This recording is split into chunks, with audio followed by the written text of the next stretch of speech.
The Angry Chicken Hearthstone podcast is produced by amove.tv. Check out amove TV for more podcasts covering Blizzard games. For more of Jocelyn's gaming podcasts, visit jossplays.com. And to find many more podcasts with Ridiculous Hat, follow @RidiculousHat on Twitter. Every episode of Tech is made possible thanks to our legendary patrons over at patreon.com/TAC.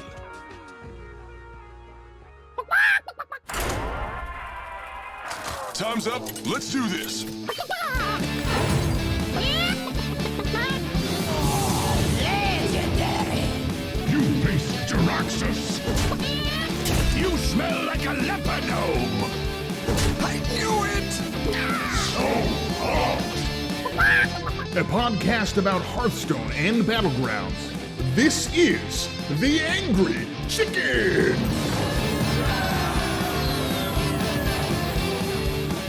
Hooray indeed! This is Tack. Welcome back, everybody. I'm Garrett, here as always, with the returning Jocelyn Carney. And Ridiculous Hat, no last name given. Or is Ridiculous your first internet name and Hat your second? Sure, I haven't spent much time thinking about it, but I suppose Hat is the family name and Ridiculous is the unique identifier. Yeah, it works just fine in this case. Well, there you go. Ridiculous. Yeah, you can call me Ridiculous. Mr. Hat was my father. If you were drinking a martini in a tuxedo sitting at a high-stakes poker table and you had to introduce yourself, would you say the name's Hat? Ridiculous Hat. I would probably not say that. I would say that. Either. You would probably I'm also... say that for saying you. it. Yeah, I would have Jocelyn say it. And then I would suavely look at the camera without saying a word. You'd probably also order a martini correctly as opposed to as James Bond does, which is like a total ass hat. It's a code word. Isn't it supposed to be like uncommon and the wrong way so that not everybody walks up and gives the bartender a code word? Also, how many people do you know in our age bracket that drink martinis? I'm not saying there's anything wrong with the drink, but I don't think it's particularly common order. Listen, more than 3, and I'm not saying that's a lot. I'm just saying that it's weird that it's happened more than once. Yeah. I suppose so. Yeah. We got a lot probably order a Negroni instead. Fair. I'm a big proponent of the martini, but not if you shake it and not if you make it with vodka, because you just ruined it. Thank you. All right, so we've got a lot to talk about today. Mercifully, the balance patch is not only coming tomorrow, but we know everything that's gonna be in it, except bugs. Those are always a day of surprise. At least they leave something for us to discover. Software development's hard. It's okay. It's fun. It's exciting. Listen, Chris, this morning I'm always surprised when my new gaming system I have to update before I can actually play the damn thing. That's not how it worked when I was a kid.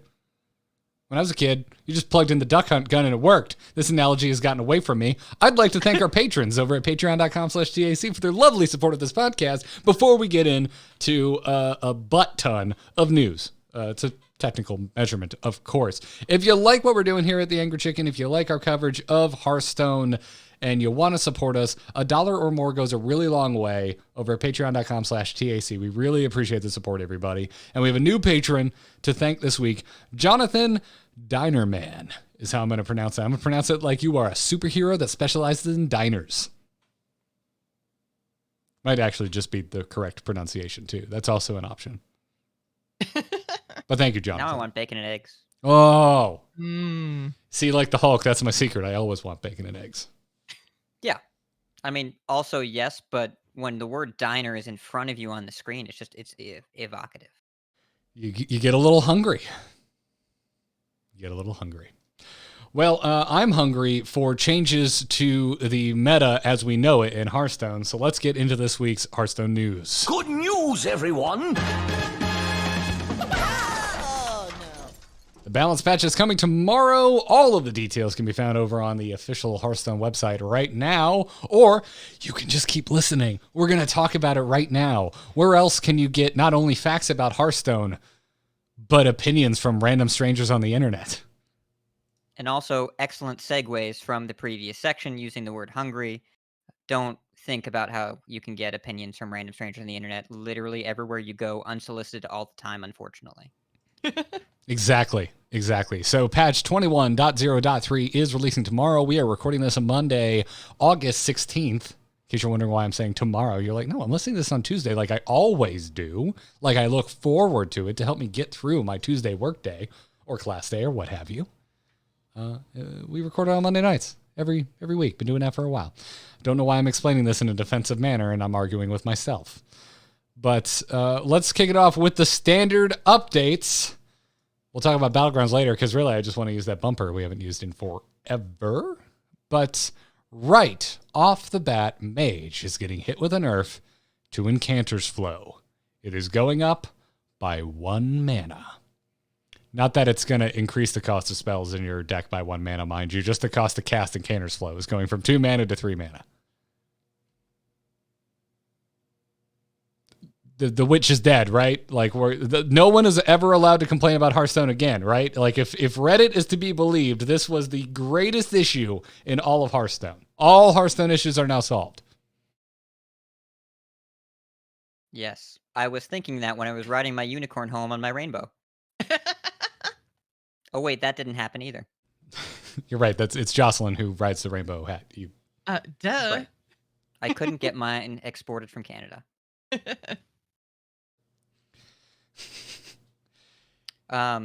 This is substantial. So looking at the HS replay data right now, in Diamond through Legend, last 7 days, Quest Mage is the last deck in Tier 2. It has a 50.6% win rate.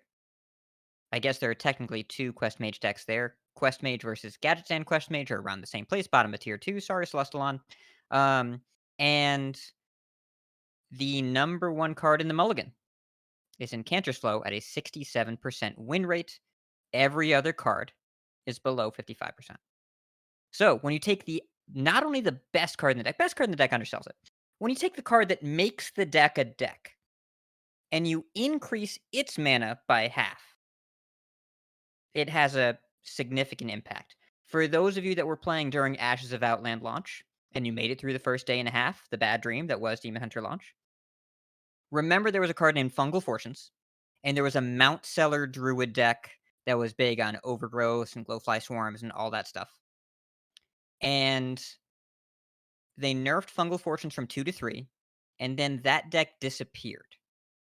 And that deck was a pillar of the meta. Quest Mage is very popular, it's very visible. We've talked many times about how people love to play it, and it overperform, or it's overrepresented based on how much it wins. People really love to play it. Taking away the card that made the deck what it is. You think about it. It's a 67% win rate card in a 50.6% win rate deck. This card by itself, you have in your opener, raises the likelihood of you winning the game to 1 in 6 games. 16.5%. It is an enormous difference. It is being dramatically changed. This is enough of a concern that this deck is probably dead, and potentially the Mage class is going to be dead for a little while because they've been designing around this card for a while. I expect this deck will continue to see play because it being bad didn't stop people for the entirety of the previous standard year. Because people like playing Mage cards and no minion Mage, and they will keep playing this. And you will, listener, you're listening to this. You're going to hear me say this. And then tomorrow, people are going to keep playing the deck because they want to prove it's good. And your deck might be a little slower, and they might have a good draw even without flow, and they will kill you, and you'll say, Hat, you're dumb. First, I'm sorry you feel that way, and I'm sorry you lost. It's going to be a deck closer to the 40% win rate range than the 50% win rate range. It doesn't mean that it won't win a game ever. It doesn't mean that people won't play it. It means that from a competitive viability standpoint, it is a major impact. And like all the rest of these changes in aggregate, the format as a whole is going to slow way down. Even if the dynamics of which decks are good doesn't change, which they will. We've got 8 changes here of similar magnitude. And all of these changes are saying, hey, we like the patterns of the meta. Well, most of them. There are a couple in here that kill decks. This might be one of them. But we want the games to go a little slower. There's a lot of interesting stuff happening right now, but also a lot of turns, a lot of times where you just play a game and then you say, what the hell, I'm dead. The goal is to get rid of the what the hell, I'm deads. And Incanter's Flow was a contributor to that, when they played it on turn 2, and then turn 3 they did a bunch of stuff, and turn 4 they did a bunch of stuff, and they draw a bunch of cards, and they didn't pay any money for them, and blah, blah, blah, blah. And then Varden comes down, and then, whoops, I got ignited, and I'm dead. That's going to slow down enough that you can get out ahead of the mage, or you can pressure them, or you can play minions that maybe cost 4 or 5 instead of just 1 or 2, and maybe get there. Huge nerf, giant change, may kill the deck. Do not sleep on it. If you need a comparison, it is Fungal Fortunes and Ashes, which did kill Spell Druid. We know that happened. I think this deck was already dead. The Mage deck? Yeah, I think Paladins remembered they had secrets, and this deck no longer had a surefire win matchup. Like, once Paladins remembered they had secrets. They were really good against Warlocks. Really, really good against Warlocks. And this past weekend, a lot of people net-decked Grandmasters because Warlock was looking good on TV. And then a bunch of people played Mage and said, hey, that Warlock, I'm going to shoot it with fire. And that generally was a good idea. Well, Hat, I'm not talking about what other people are doing. I'm talking about my one specific experience that made me very salty. I haven't won a game with this deck in 2 days. I haven't either, but I've been playing Boar Hunter, so. and it's funny you mentioned today. I had like a daily to play Mage, and I was like, I do like this deck, but I'm pretty sure it's trash now. And I hit 5 Secret Paladins in a row.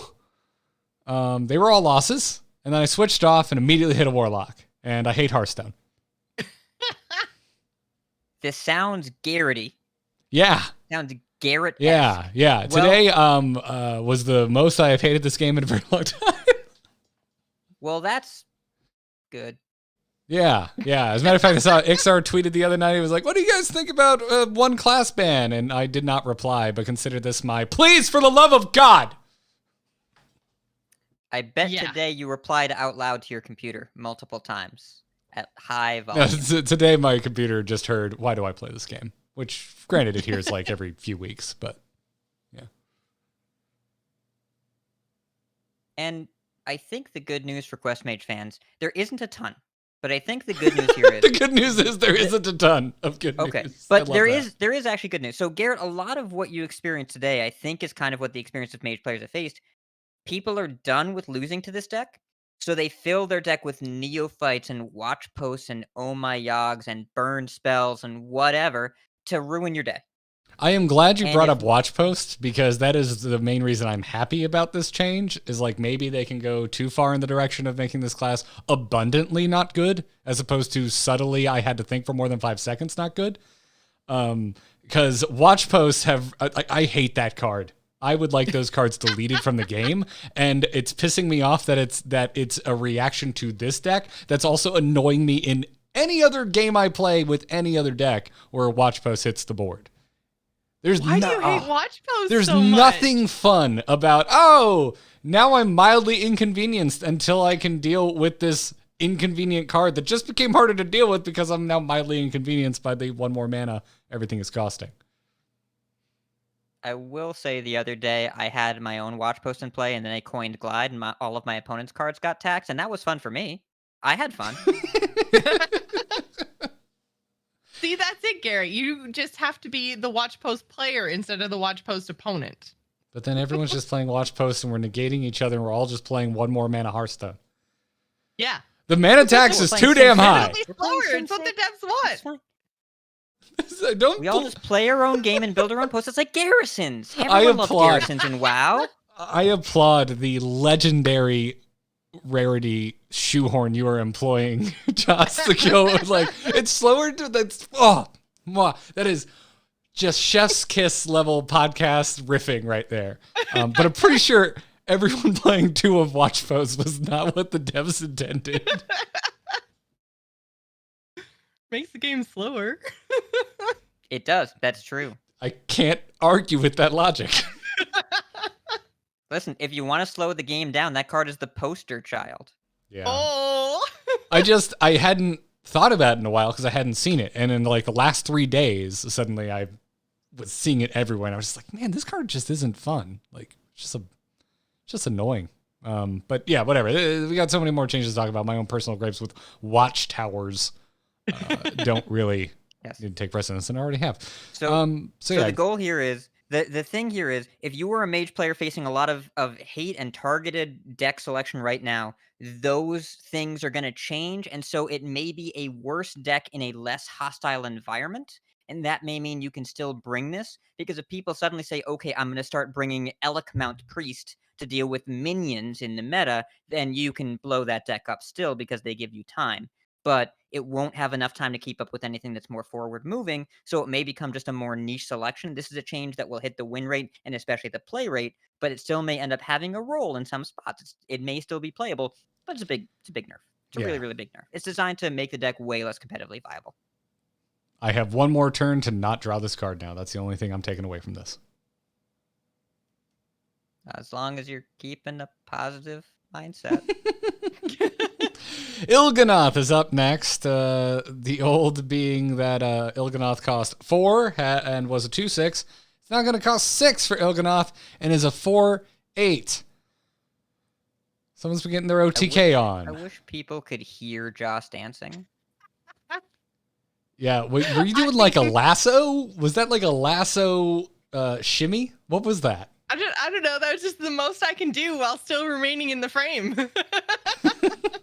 Well, okay, fair. Yeah. So the thing about this is demon hunters are reducing their stuff a lot right now. So you never really played Il'gynoth for 4. Maybe now they'll actually play Il'gynoth for 4. But they don't give a crap about his stats at all. Like, when do you ever hit anything with Il'gynoth? You don't. You just want the effect. So, I mean, obviously, a 2-mana nerf to this card is a big deal, and I'm glad that they did it. I mean, I would prefer they hit the delete key, but this is okay. Yeah, this deck, I think, has worn out its welcome. It kind of gives me the same sort of feels as I have for like no minion mage, right? It's like, okay, it was cool, it was combo-y, it did stuff, it was, neat when it started, but it's been here for quite a while, and I would be okay if we just weren't doing OTK Demon Hunter things anymore. I hope this is enough, but I mean, I would have liked it at 10 mana, so like that's basically the delete key. It is mildly more difficult now, or guys, 2 mana more difficult now, but I don't have know. one challenge to what you said, Joss. Okay. You said this deck wore its welcome. What welcome? Who wanted this? That is fair. I assume someone must want it because I see it all the time. So Yeah. I luckily have not run into it. Like it's wild to me how really? different Man. our experiences are. I wonder if it's like time of day. I faced I had a day, I think it was late last week. I played against like 4 of them in a row. Now I was playing Secret Paladin, so I was like, this is cool. I'll kill them. But not everyone is playing Secret Paladin. Then sometimes you're just like, oh, it's turn 7. I have 30 life. No, I don't. Yeah, that's a very good point. It's possible I ran into them and just didn't realize they were OTK because they were dead. Because yeah, see, and I'm trying to take a more like I'm gonna play what is gonna be fun if it works that one time type decks. Like I'm doing crazy stupid things right now, and then so I get up against these guys and I'm trying all my different ways to make a billion little boars, and I'm having fun doing it, and all of a sudden I'm just dead, and I'm like, you couldn't have given me 2 more turns. Like, then I was gonna do something really cool. Well, Joss, I've got bad news for you for the decks. I guess I've got good news for you for the Paladin decks I have been playing, because they're not gonna murder you as soon now. You're gonna get one more turn out of my against my Paladin decks. I just have to find all the Paladins then, I guess. Because I've Probably seen 2 Demon more Hunters turns out of and most. Warlocks. That's it. Ugh. and Yeah, well- every once in a while a Mage is peppered in there. Those all got nudged pretty significantly. These aren't Yeah. nudges. The Il'gynoth combo, the main way that you usually die is Ilgi, Moarg, Arcanist, Fellscream Blast. That is 11 mana. You have to discount 1 card to make it castable. If you discount a Moarg and Philosophy it, then you basically net 2 mana. You can do it on turn 9. If you net more, it's even faster. Now it's a 13 mana base. So you need 3 total reductions to even play it in a game. We talked about Demon Hunter not being able to play or not playing Skull of Gul'dan anymore because of Final Showdown. You can still do that. It's still a doable thing. But there will be times when the Ilgi just gets stuck in your hand, and at 6, it is impossible to do anything around it. You can't go back to playing Skull, even though you need more mana discounts, because if Ilgi is ever on the left of Skull, that's just there for the whole game. That's just where it is now. It's a pretty significant nudge, like more than nudge. This is a shove to. I think the deck is no longer competitively viable, or at least is even more niche than Flow Mage, than Spell Mage. 13 base mana, needing 3 specific discounts to even make it to turn 10. Have we even seen turn 10 in this format? There's so much No. stuff that gets under you. Yeah, no, you're right. Things are about to slow down though, so like who maybe I'm reaching. Yeah, I've borrowed Joss's shoehorn, but I mean, you might be right. I just hope you're wrong because I don't want to play against this deck anymore. I don't want to play. I don't want to be right. I don't want to I'm- be right here. I've never really cared for OTK decks. They've never been. My I jam. like OTK decks, but I mean, like, how long have we been sitting on Il'gynoth? Like, he's been around forever, it feels like. And I know that a lot of people are going to think that I am very specifically targeting my rage at Demon Hunter just because I don't inherently enjoy the class. So I'm actually really glad to hear both you guys being like on board with this like nuke it out of orbit type mentality, because I want Demon Hunter to have a kind of like a specific identity that I feel like fits the class. And we've had this discussion since it came out that it very much feels like they just do a whole bunch of everything. And so I feel like the life steely stuff can just stop now. Like all of the Oh, yeah. healing and this healing and damaging, and it's just I don't like it. I don't like it. So if they want to draw a whole bunch of cards and that be their thing, then cool. But I just, yeah. Yeah, no, I'm with you. But again, I kind of just in general don't really care for OTK decks. It's in a game with a perfect mana curve, which Hearthstone is. I just don't want to see it, and I don't know. To me, this is a poster child of leaning more towards feels bad than is bad, because you look at the win rate of this deck. It's not like it's running away with anything, but it's just the kind of thing like when it does happen, you just don't want to see it. Yeah.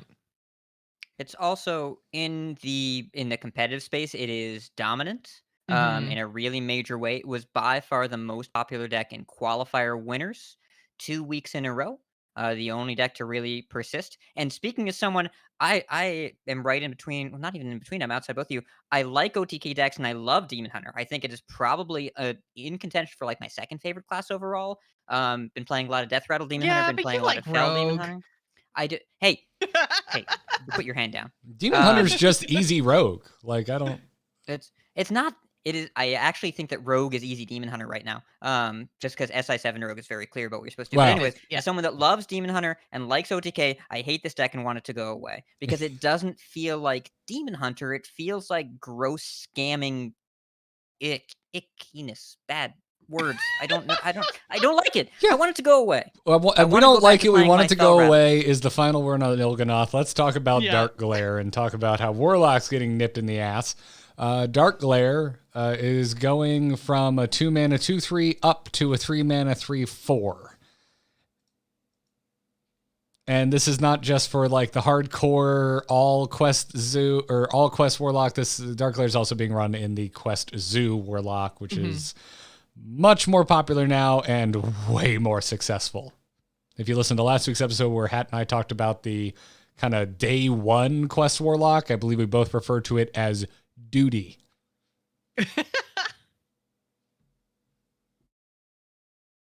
So 6 Demon Warlock, as they call it, is popular in competitive circles. And there's been a lot of talk about Stealer of Souls as being a very powerful card.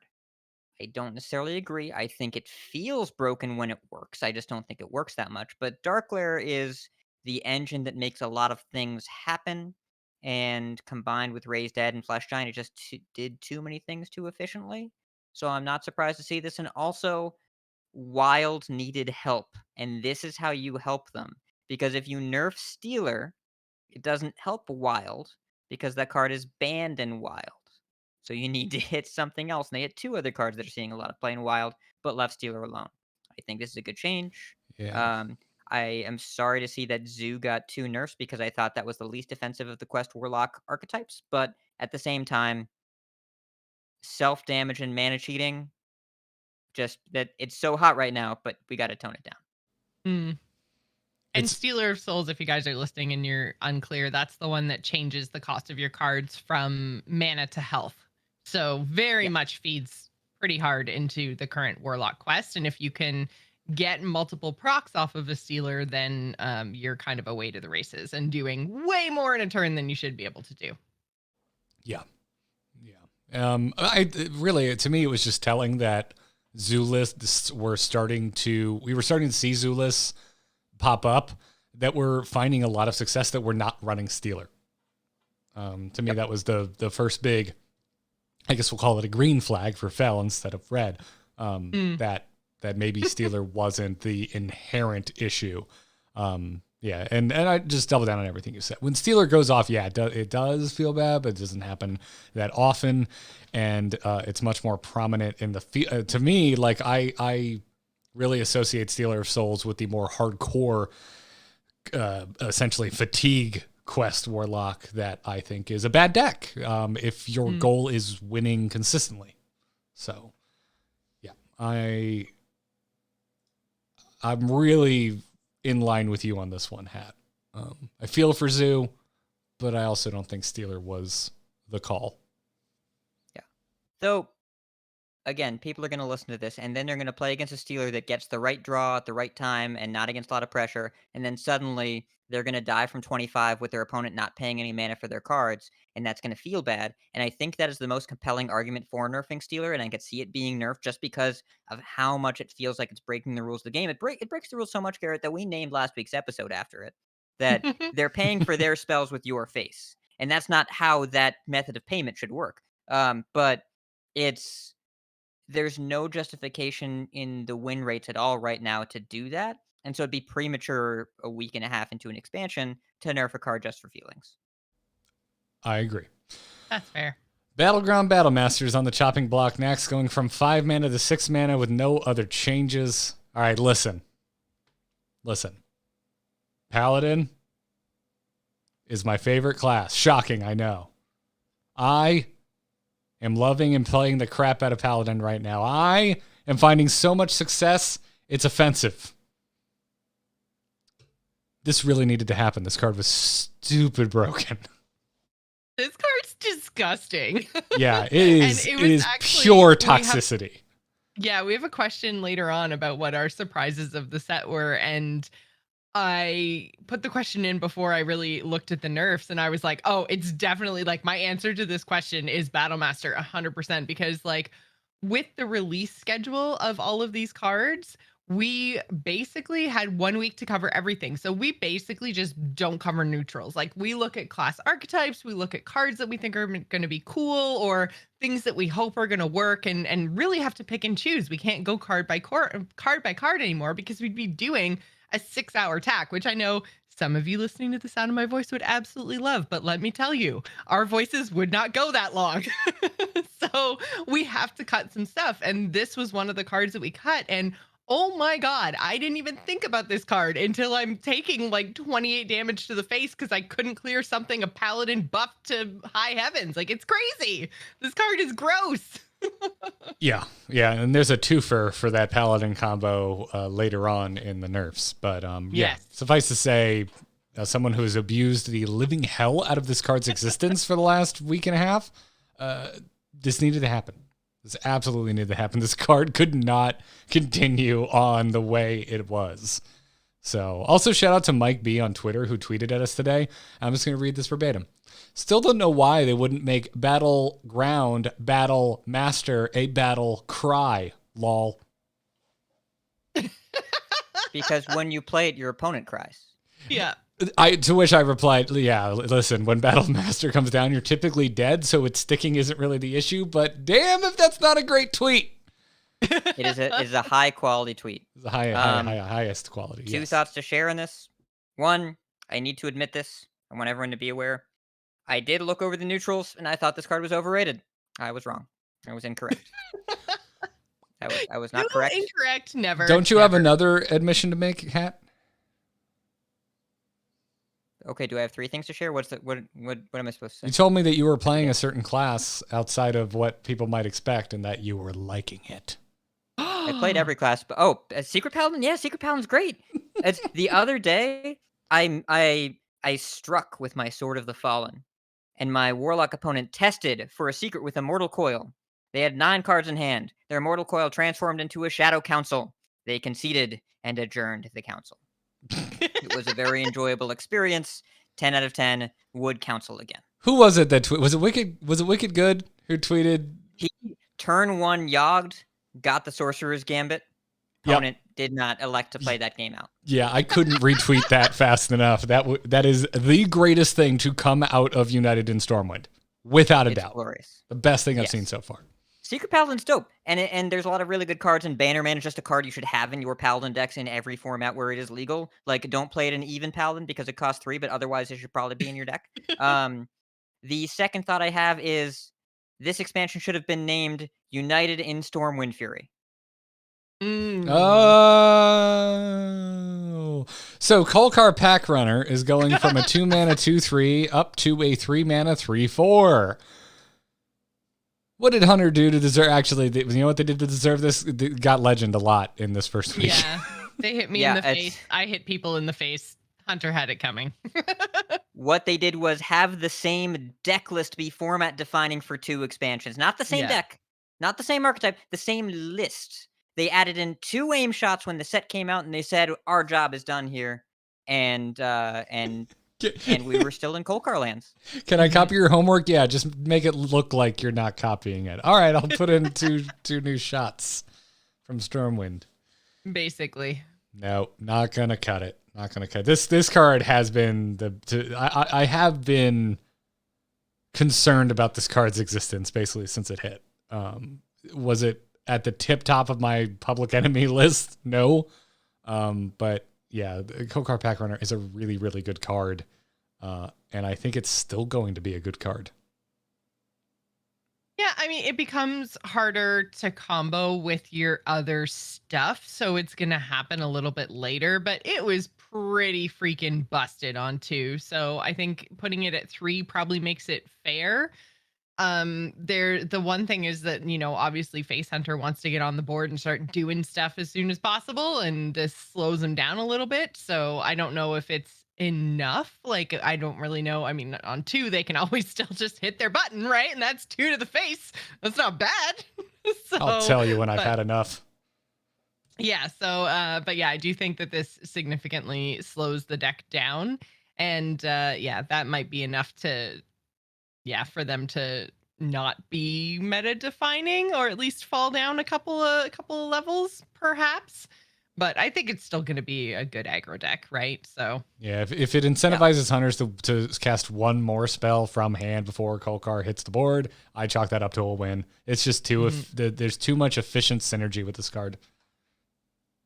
It's the play of 2 coin anything was game winning. This is Gibberling with Rush, right? Gibberling costs 2 mana now. This is Gibberling with Rush. It should cost more than Gibberling without Rush. Gibberling with Rush should be said faster because the Gibberling is rushing.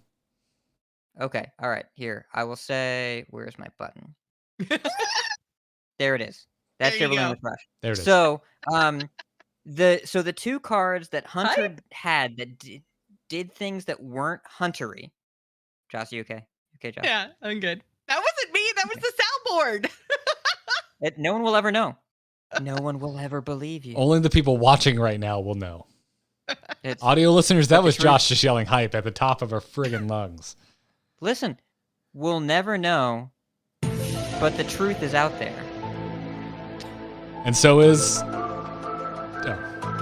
Wow, you're just gonna let that keep running. We're gonna get a strike. We're gonna get a strike when this goes up on YouTube. Oh yeah, Thanks, Twitch is gonna be so mad at us too. Yeah, appreciate it. It'll be fine. Appreciate it. No one has to know.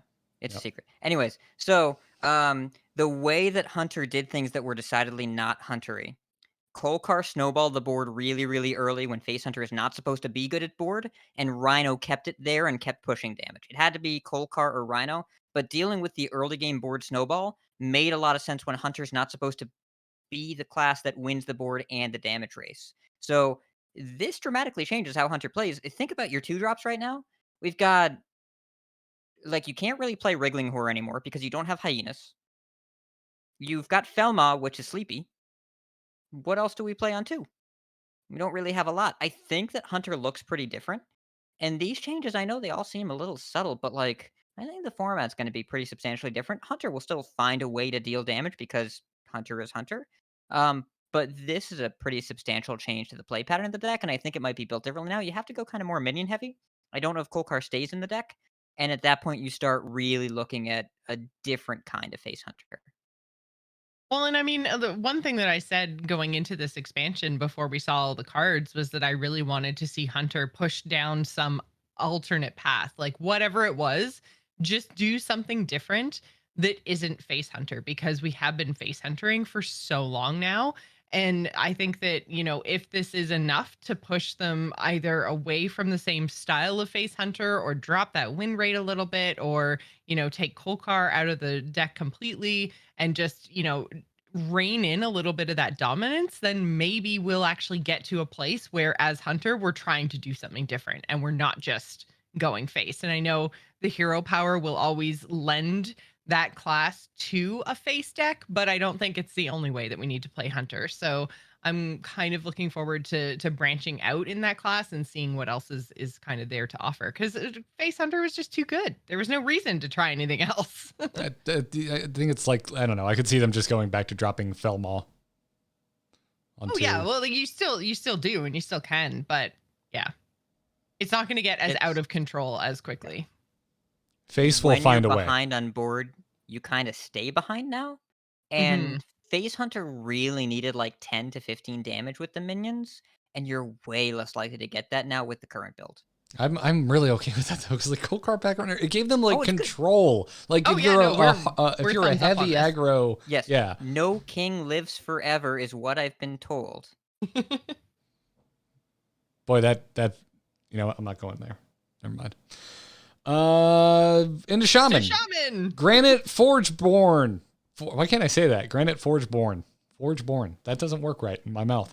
Old. It was a 4 mana 4/5. Now it's going to be a 4 mana 4/4. It's losing 1 health. Everything else stays the same. Still has the battle cry. Reduce the cost of elementals in your hand and deck by 1. Shaman's been finding a lot of success post the launch of Stormwind, and they're running elementals.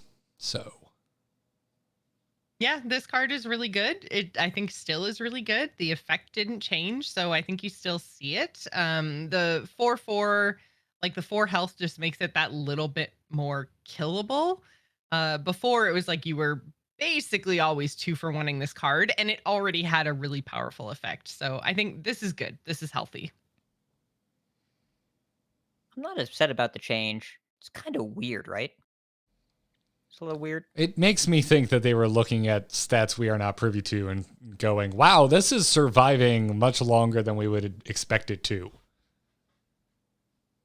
I basically, after playing this, I almost always connected either to a minion in this state alive or to face. Like, I always got some sort of action with it. Like, it was never dead when it came back to my turn. Which I think is kind of a problem. I mean, because of its discount battle cry, like it curves in the fire elemental really well.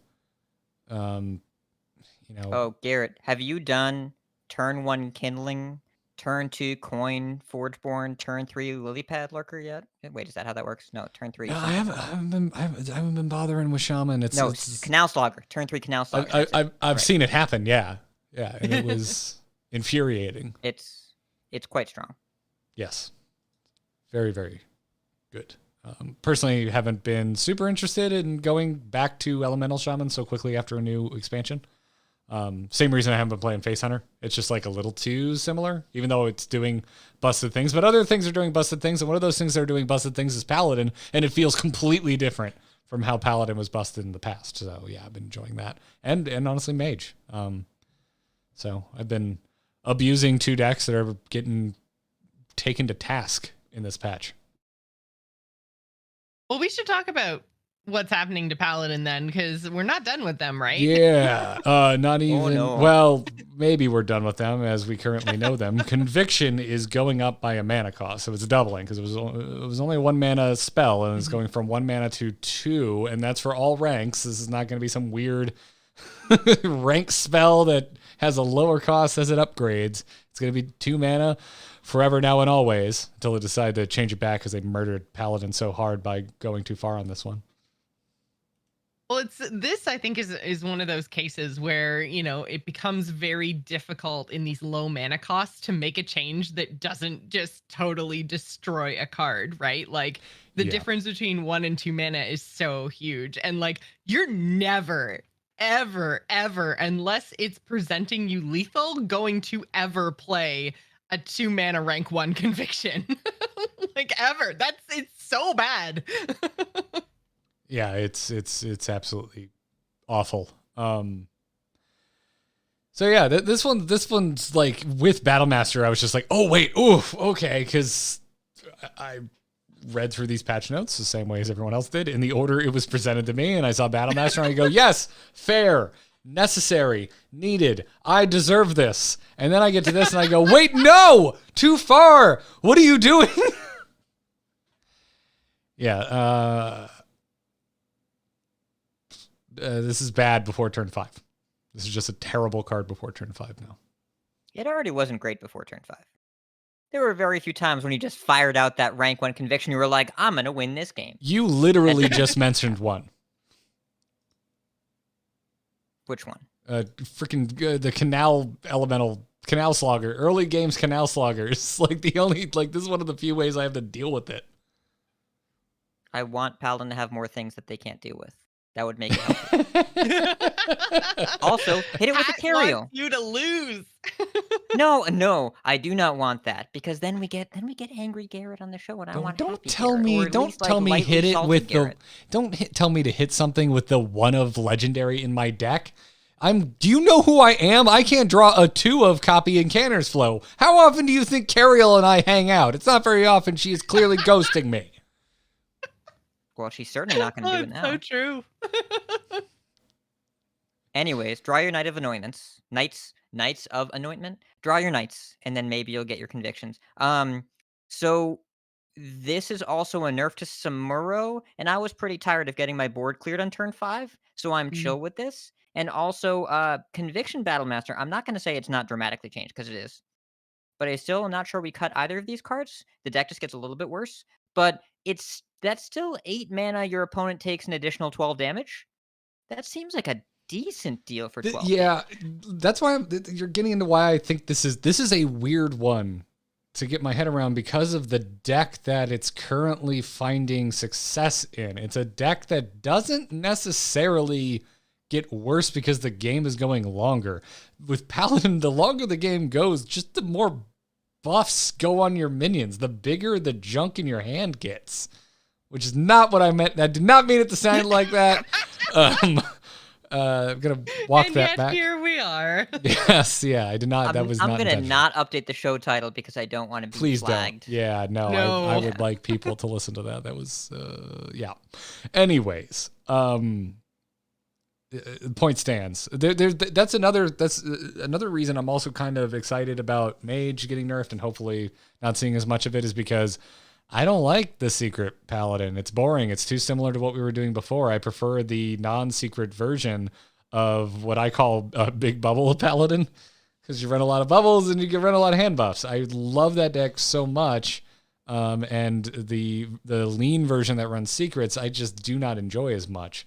And I think at the moment, I think tomorrow, I think I'm just rolling out the door with my buff Paladin as is, with my Battlemasters, with my Conviction, and I'm just going to send it and see how it turns out. And the version of Secret Paladin that's been going around in qualifiers lately, it's cheeky in what it does. It plays 2 Sneaky Delinquents and 2 SI7 Skulkers. Yes, SI7 Skulkers are neutral, not a rogue card. Look it up. So it plays Blessing of Authority. On turn 4, you play double stealth minion usually. Or you play 1 stealth minion and noble mount to make sure it's protected from AoE. On turn 5, you play Blessing and do not attack and keep it stealthed. And on turn 6, you play Battlemaster and dome your opponent for 20 to 22 damage. That deck does not change. Now, before the 2 nerfs here, you would also conviction that turn. Now you can't. But you can still hit your opponent for a lot. And that curve doesn't change at all. So Paladin still has a way to win here. I've seen a lot of people on Twitter decrying the death of Paladin. If you need a 6-mana Pyroblast for your class to be good, that's not something that we need to build the foundation of your class on. And Paladin still has a lot of really powerful tools. And like you said, Garrett, you made a very good point in saying when the game goes longer, Paladin gets better because we have so many tools now. Paladin's really the only variant class. You've got a lot of long-term hand buffs. You've got a lot more sustain than Paladin used to. You've got more card draw with Bannerman and Knight of Anointment and Hand of Adal and so on and so forth. So slowing the format down usually benefits Paladin in a major way. And I think you can be a little bit more heavy-handed with the nerfs to the burst damage because they're not hitting any of the buffs. It's just the burst damage. But you still get to play giant idiots every turn, and that should be good enough to win at some point. Yeah, someone remind me to get a clip of Rita from Power Rangers yelling, "Make my monsters grow." Because I have a feeling we're to be talking about hand buff Paladin for a while still. But we'll see. Well, this one is actually, I'm not sure if dead is my assessment of everything pertaining to Paladin this week. There's one more card that got nerfed, and it is Flesh Giant. It is going to 9 mana, up from 8. I've seen a few of these this week. Yeah, just a couple. What was the average mana paid for them? 1 or None. 0? None mana. Yeah, I think it was 1, and I distinctly remember today one of my games having some choice words when it came down. But then I dropped a Battlemaster and won the next turn. So, yeah. Yeah. The Battlemaster was a top deck. I didn't know that was going to happen before I started cursing. A lot of these things, I think, would feel a lot less bad if we had a not less than 1 on the mana reduction effects in the game. Just kind of in general across the board. If we could just never make anything 0 that's not meant to be 0, I think people might just feel better. This I would patch, feel worse. I play Rogue. Don't take this away from me. We've been prepping since 2014. Let me prep my spells. somebody give But me a not really, less than 1. somebody give me some My cheesy. backstab's already cost 0. You gonna have me prep a backstab into 1 mana? Why are you prepping a backstab? Sometimes I don't play perfectly. What do you want from me? Okay, so let's put an asterisk on these cards then that says, unless you're hat, because he plays bad anyway, so it's okay if he gets the bonus. It's a lot appreciate you of text. thinking of me. It's a lot of text, but maybe we here's the can do it. secret. If you're concerned about cards costing too little, going to 0, take the card that reduces the cost, make that cost more.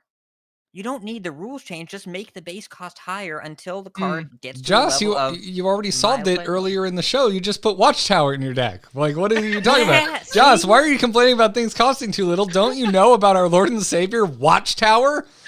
That's I what am the devs a intended. Watchtower gamer. This is happening. Every deck. I'm just going to start with Watchtowers. That's it. I need some Put it back bad, to 4 health, cheesy... Blizzard, you cowards, you won't. Yeah. Someone hit me with some like Fox News background music so I can say, this patch is the war on mana reduction. I don't have any Fox News bumpers on my soundboard for some reason. Well, F it, we'll do it live. I see what you. That's a reference.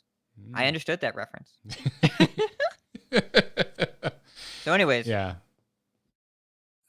Demon Seed made Flesh Giant base cost 6, right? Because it always happened. But what this change does is says Giant never comes down in turn 4 anymore.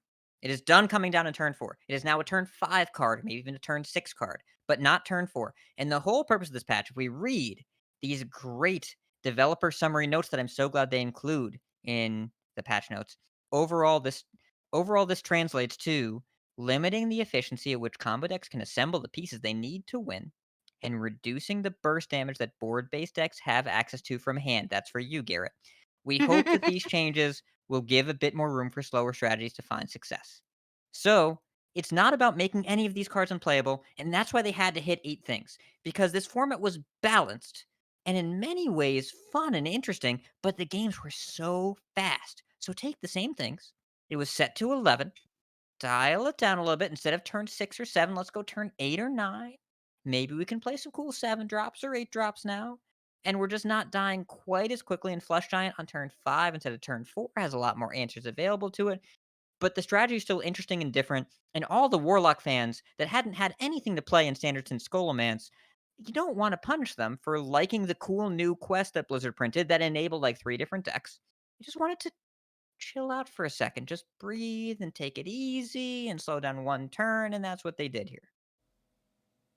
I'm really glad that they didn't nerf Warlock like straight into the ground. I really like that they have something cool that they can do that really does feel super high risk, super high reward. I mean, there are times where I played against the Warlock and they're going down to like 1 and 2 health. And I'm like, oh my God, I'm going to get him next turn. I'm going to get him next turn. And then they're like, heal back up to like 10. And I'm like, oh, I'm just short by like 1. And it's like, it feels like both of us are kind of on the edge of our seats. And we're still not really sure who's going to win because like they're doing powerful stuff, but man, are they paying for it. And that to me feels like peak Warlock. Like that is a class fantasy right there. So I don't want them to, nerf Warlock into the ground at this point. I think they've finally hit on making Warlock feel like Warlock. It's been a while since Warlock has really clicked with anything. So yeah, like things like win rate, or playability, or desire to build one at all. Yeah. Been a minute. Galakron Warlock. Scholomance had Zoo Warlock for 2 weeks, then they nerfed the crap out of it. I think you need to live longer than 2 weeks for me to remember you. But I expect I don't know, my Warlock archetypes to be competitively viable longer than the goldfish I won at the fair when I was 4. That's a strange measurement of time, Garrett. Where my county fair kids at? Y'all know what I'm talking about. Tweet at Ridiculous Hat. Let them know. Let them know about Suddenly the I county want fair. Suddenly I want some funnel cakes. I always want funnel cake. Much like bacon and eggs. That's my secret. I always want funnel cake. Was bacon and eggs pre-show or did that make the recording? Because now that would be weird if it's not actually in the podcast. that was in the show. Don't worry. Thank God. All right, cool. Well, Totally before we move on, talk about Grandmasters and the changes of Battlegrounds coming up, we have a sponsor to thank today. We'll be right back. Hey everyone, Garrett here. Be back with the show in just a minute, but I wanted to talk to you about how you can get a better insurance with Gabi. I mean, as you know, I live my life a quarter mile at a time, but that doesn't mean I need to overpay for my car insurance, or my homeowners insurance for that matter. Gabi is the one true comparison platform with fast, verifiable quotes, not ballpark guesses. You can use your current insurance information to get started. It's free, and they only show you policies that are the same or better than your current coverage, many of them at a lower price. And that's what I did. I've been with Geico since I got my Focus back in 2018. I went to Gabi.com/TAC. All I had to do was log into my Geico account through Gabi, and bam! Gabi showed me offers from National General, Progressive, and many more. It turns out, Safeco will save me $218 on the exact same coverage. So go give them a try. Go to Gabi.com/TAC and see for yourself. You'll also support us here at The Angry Chicken in the process. You can put your policy to the test like I did. Get a better insurance with Gabi. It's totally free to check, and there's no obligation. Simply go to Gabi.com/TAC. That's spelt GABI.com/TAC. That's Gabi.com/TAC. We thank them for their support. We thank you for supporting the brands that support us here at The Angry Chicken. Now back to the show. Now here is where I would normally go. So what does it look like the future of Grandmasters is going to be? But we're getting a patch tomorrow, so that's out the window. What's worth going back and watching if you missed it? Okay, so I threw this Grandmaster segment because you guys know we don't cover this every week. Grandmasters is definitely my jam. It's not everybody's jam. But the reason I threw this in here was because we were getting the nerfs. We knew that some changes were coming. That was, publicized last week. And a lot of people, it's kind of in that moment of the expansion where a lot of people are saying, I hate this meta. This thing is doing a thing that I don't like. Pitchforks, grr. I'm just gonna copy that, and that'll just be our meta discussion from now on. I'll just paste that exact rant. Perfect. There you go. I've retitled the episode "Grr Pitchforks Grr." Wonderful. And so I thought that it would be worth mentioning the first week of Grandmasters because I was kind of, I guess, pleasantly surprised at the variety of decks that we saw, especially amongst the winners. So over in APAC, Give Please won the first week of Hearthstone Grandmasters with Elemental Shaman, Face Hunter, OTK Demon Hunter, and Quest Mage. And then Gabi came along in EU and won with Buff Paladin, OTK Demon Hunter, Quest Warlock, and Quest Mage. And then Muzzy showed up and was like, you know what? Anaconda Druid, man, let's go. And Quest Rogue, and then Quest Warlock, and Control Priest. And it's just like all three of our regions and all three of our winners, like they shared one deck, kind of. Like we had OTK Demon Hunter in both APAC and EU. We had Quest Warlock in EU and NA, but like there wasn't a whole lot of kind of crazy crossover amongst regions. Like there was a lot of representation of different decks this past weekend. So I think that when Muzzy got the win with Anaconda Druid, like seeing that deck actually work and go off, that was one of my favorite moments from the weekend. And if I recall as well, Muzzy was playing Quest Zoo Warlock, whereas Gabi was playing 6 Demon combo. Those are barely the same deck. There's not a lot in common there outside of the Quest and purple stuff. Yes. So yeah, this format it was nowhere near solved to begin with. Super wide open. And the 8 changes we have coming on the same day as their deck submission deadline, we have yet another new format that we're going to see. I wouldn't be surprised to see more Control Priest because people are deciding to play more minions. They don't expect the combo decks to do well. Then we're going to see a lot more Elec mounts. And if they're expecting Elec mounts, then maybe they still play Mage. And there's a really interesting dynamic going on here of what do people choose to bring. Yeah. So I just thought it was kind of worth highlighting that there's a lot to see. There were a lot of great matches. I'm a pretty big Gabi fan now. I think we kind of all are after watching him jam his way through. What was that? Was it a dream? No, we didn't have. It was the Masters Tour, something. Whatever, some random Warcraft city.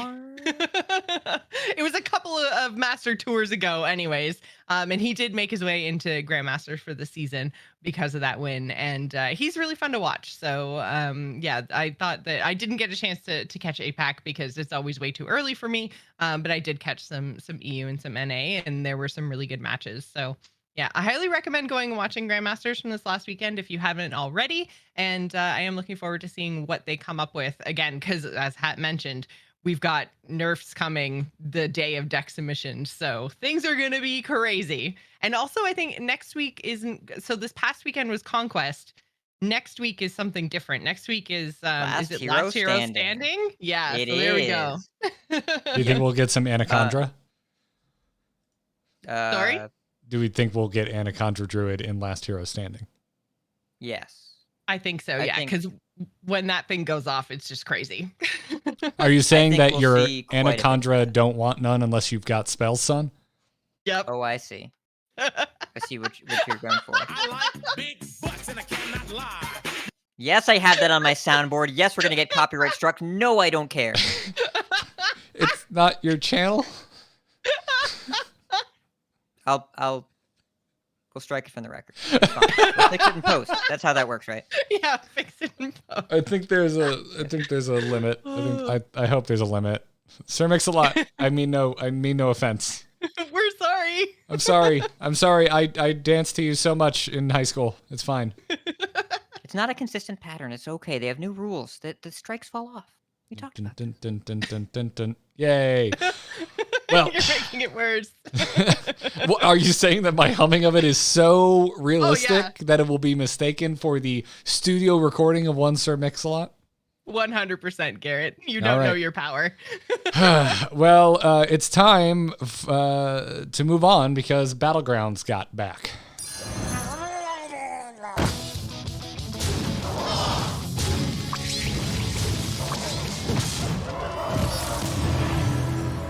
Have a good battle, friend. Standard isn't the only thing getting a mix-up with tomorrow's patch. Battlegrounds is as well. We're getting a returning hero tomorrow in Battlegrounds with Shudderwalk. But Shudderwalk is changing quite a bit. If you remember, the old hero power for Shudderwalk was called Burbling. It cost you 1 gold, and it meant your next battle cry this turn triggers twice. It was shit. The new hero power is called Snicker Snack, which, just wins already by name alone. Like, that's good enough. But now it costs 0 gold, and what it does is it adds a 1/1 Shudderling to your hand that repeats all battle cries you've played twice per game. So you can So cute. you can add 2 of He's these to your adorable. hand total over the course of a game. Yeah, so you could basically like just hit your hero power your first 2 turns because it doesn't cost anything, right? Put these 2 things in your hand and then hold them In until you theory, wanted to play yeah. them. Yeah. Which is probably the way I would at least go about playing this hero, because otherwise you don't want to wait too long to hit your hero power, because then you can only do it once in a turn, right? So if you have a turn where you want to just go off crazy with your battle cries, then you want to have both Shudderlings available, I would think. You probably slam the button in turn 1 and then wait until the next time. Yeah. Uh, Yeah, Like I mean, creating the Shudderling doesn't like lock those battle cries in time, right? It's the battle cry itself that when it comes down, it goes I mean, back and checks. it doesn't right? say that on the card, but this is Hearthstone, so like I don't know. and look at this card. Look at this card. They only had one entire other line they could have put words on.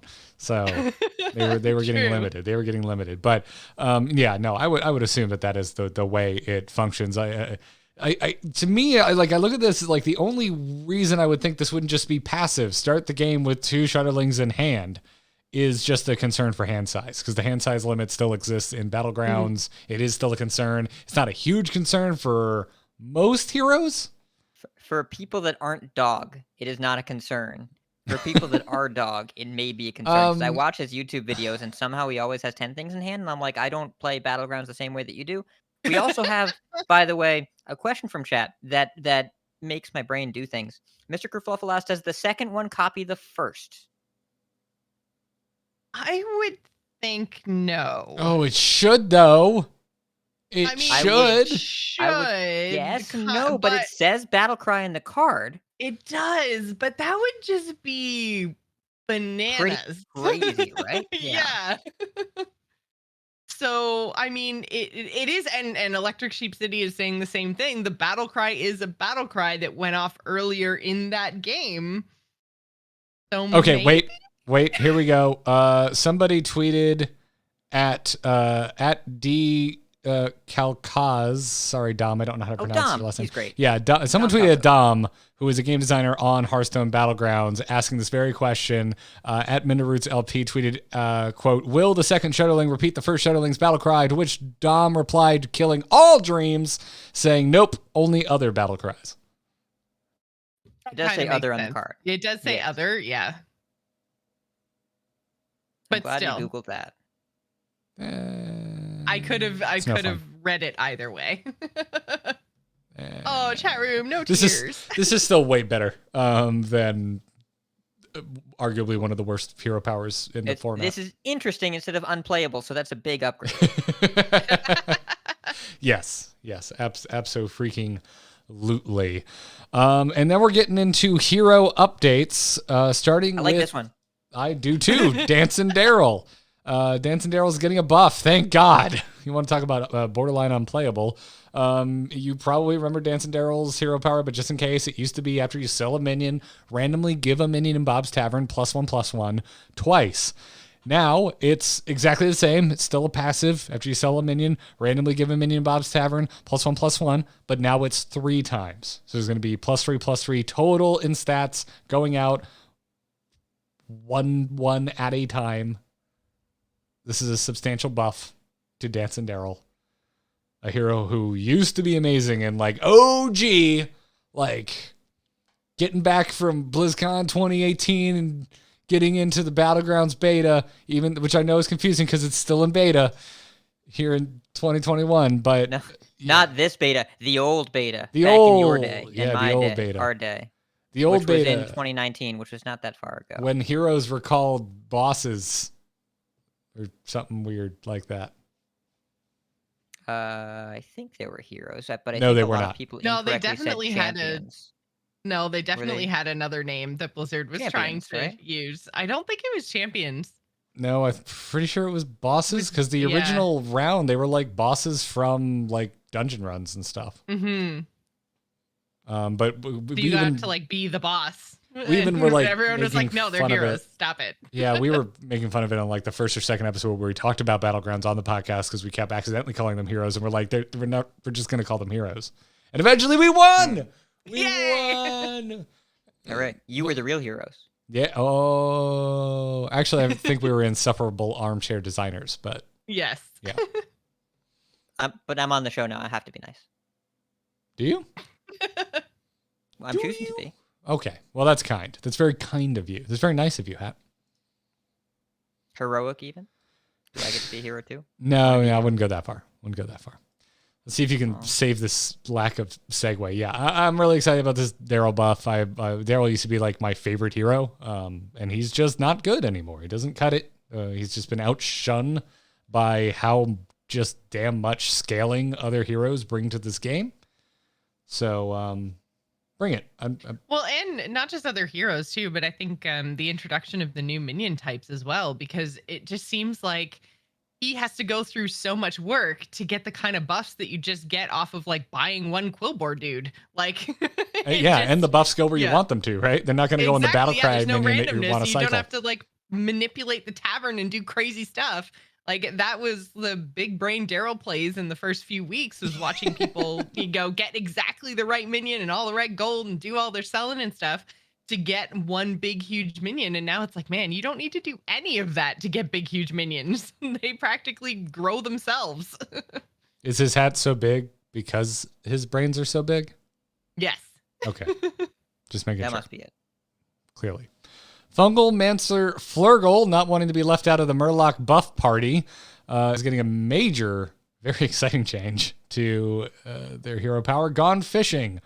It used to work after you sell a Murloc, add a random Murloc to Bob's Tavern. Now it's after you sell a minion, add a random Murloc to Bob's Tavern. Wait, any minion. Any minion. Any minion. Any minion. Yeah. Sorry. Yeah, any minion. I left out the key Yeah. part. No, you said it, but I wanted to emphasize it because this seems loco bananas. Yes. This is Like, well, I it mean, solves- I don't know if it's actually as crazy as it sounds, because it's basically reminds me a lot of Ysera. It's like doing a thing you do anyway guarantees you a minion type in the tavern. And that for her has not been super cocoa crazy bananas. But I do think that like selling a minion is a bigger upside to you as a player than refreshing. There's always a chance that refreshing the tavern is going to turn out really bad for you, and then it feels like you've wasted a gold. Whereas you're probably, over the course of a Battlegrounds game, just going to be selling minions because that's really part of the game. So, I mean, I do think that this is maybe slightly better than Ysera, but it's definitely giving me like Ysera vibes. I think this is closer to being on par with Patches than Ysera. Because Patches can essentially force pirates. Even if Patches is not finding pirates to buy, Patches can just be like, I don't care. I just want a blind box pirate. For For 3 gold, I'll Patches- pay it. Yeah. Yeah, and I'm gonna force. Patches is pi- BYOP, pirates. right? Like he brings his own Yeah. pirates. Yeah, the And P so- very much stands for pirate. Just so we're all clear. Yes. It does stand for that. Yeah, yeah.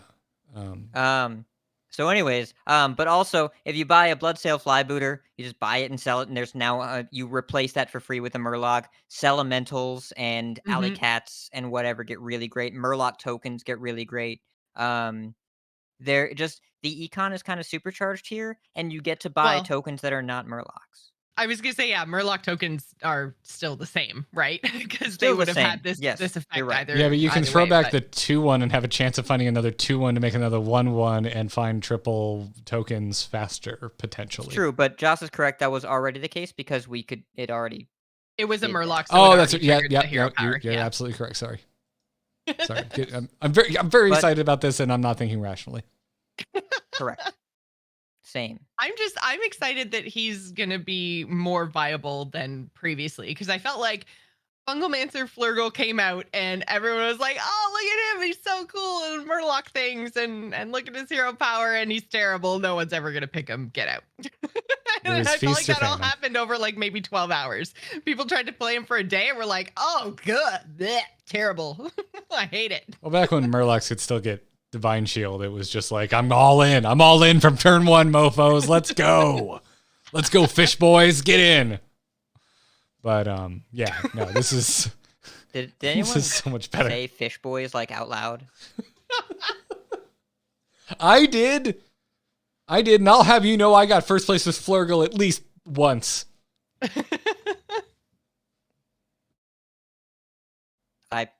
I'm sure you did, buddy. Somewhere there's a Jonathan Vigil I don't even perking know up if I have that achievement in- actually. in rage at the mention of Divine Shield Murlocs. See, there was a point where you could give them all Divine Shield, and then there was a point where just you played Holy Mackerel and you were good. Yep. You were great.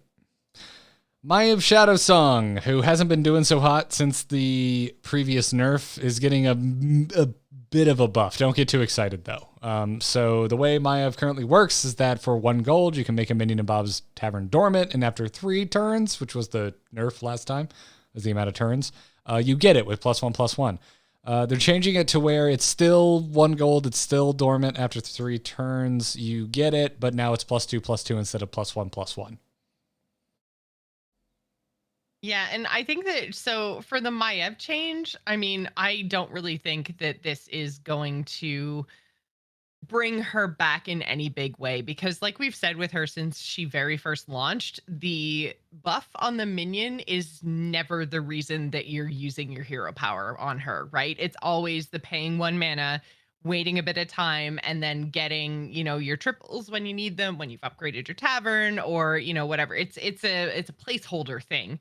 And the reason why this change to 3 turns from 2 was so crazy is because if you're actually hero powering every turn, which previously as Maiev was a thing you were wont to do, then it was filling up your tavern. And then all of a sudden you've got these dormant minions making it so that when you refresh, you're not actually getting all the options you're supposed to get for your tavern tier because the dormant minions are taking up space.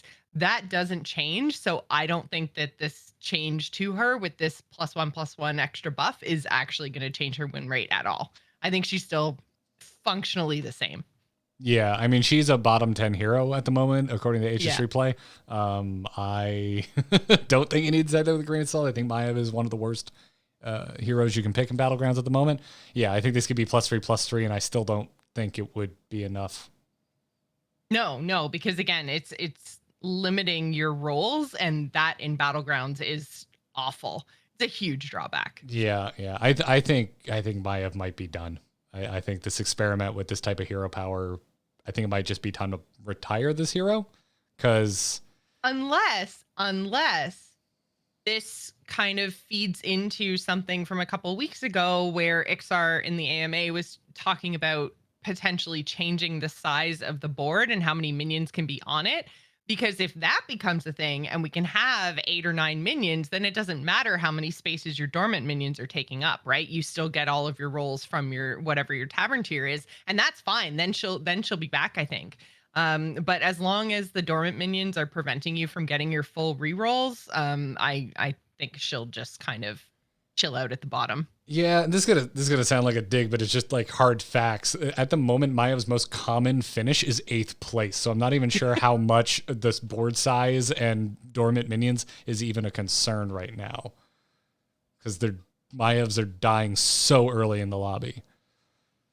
So But yeah, that's okay. And I mean, that kind of comes down to when we're talking about like her and her nerfs and everything else, right? Is like she was almost an auto win, and then she got nerfed, and now she's an auto loss, and it's just so touchy with this hero power. And I mean, I don't know if a gold change is what really needs to happen to go back to 2 turns instead of 3. I don't know.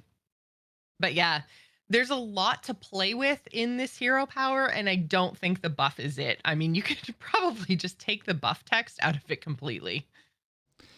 yeah, I don't know. I'm trying to think, like, if we make it free, how many turns is enough? If it's no gold, how many turns is like getting? I was thinking 2 gold for a 2 turn. Oh, okay. Yeah, I was okay. thinking 2 and 2. Yeah, That's not 0. No. I was thinking 0 and 4 turns. Oh, Like how long of a delay does it need to be where it's how dead do you want fair? her to be, Garrett? No, but oh, we lost hat. Oh no. Oh, it made the overlay explode. I'm just gonna pause recording real quick. Hat has apparently succumbed to the great Windows restart boss. Are you back?